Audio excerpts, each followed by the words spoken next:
Yeah, I thought like that too. I thought to myself, that looks like a washing up bowl with a couple of towels in it. And basically, yes, that's what it is. You've got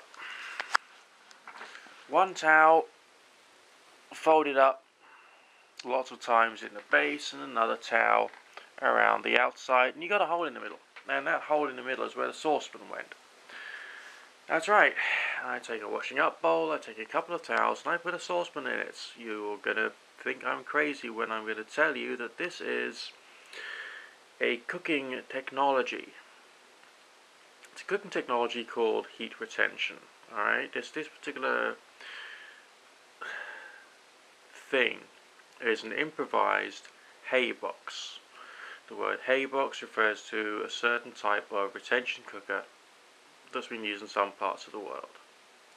And what you do is you take your rice or whatever it is and you heat it to the point whereby it's boiling in the saucepan.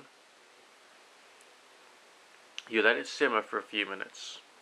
You put the lid on it and shove it straight into your device, into your haybox or retention cooker, namely an insulated box. You put on top of it even more insulation, which in my case is 2 more towels folded plus a cushion. So the whole thing is completely wrapped up.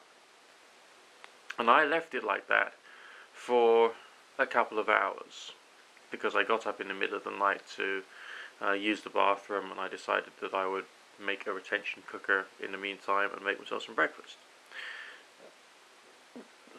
The result was brilliant. I cooked myself some buckwheat this way. And it did what buckwheat should do. It fluffed up properly. It wasn't just the result you get when you soak buckwheat. It was a result you get when you've cooked it. You've cooked it for a long time and properly.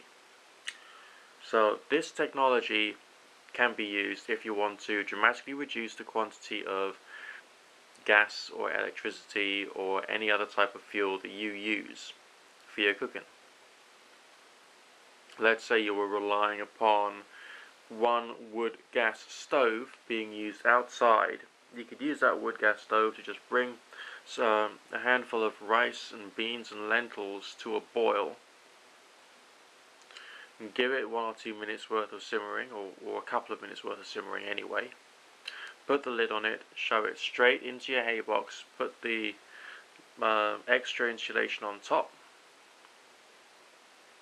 leave it for a few hours, and then when lunchtime comes, your rice and beans and peas and all the rest of it will be properly cooked, and you can have that for your lunch. And you've only used up the energy that's required to bring it to a boil. Now, there are other designs. The previous video I did had a link to the instructions to make a wonderbox, which is a much larger, much more well insulated retention cooker. This is not the most perfectly insulated retention cooker in the world, as I'm sure you can tell. And this wonderbox takes up a lot of space. So essentially, this sort of smaller haybox type design is better for if you are rather space restricted, but it can still act like a retention cooker and can therefore still work for you,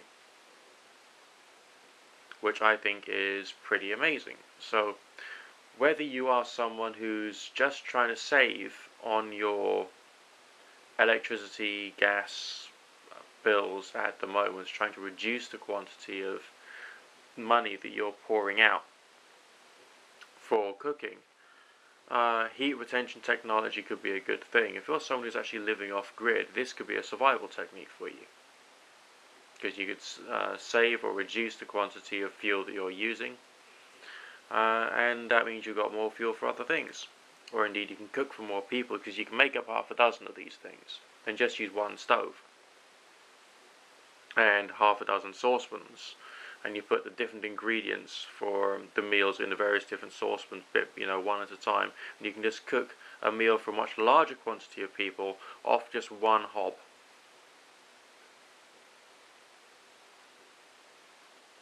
Okay? So, a washing up bowl with 2 towels in it is part of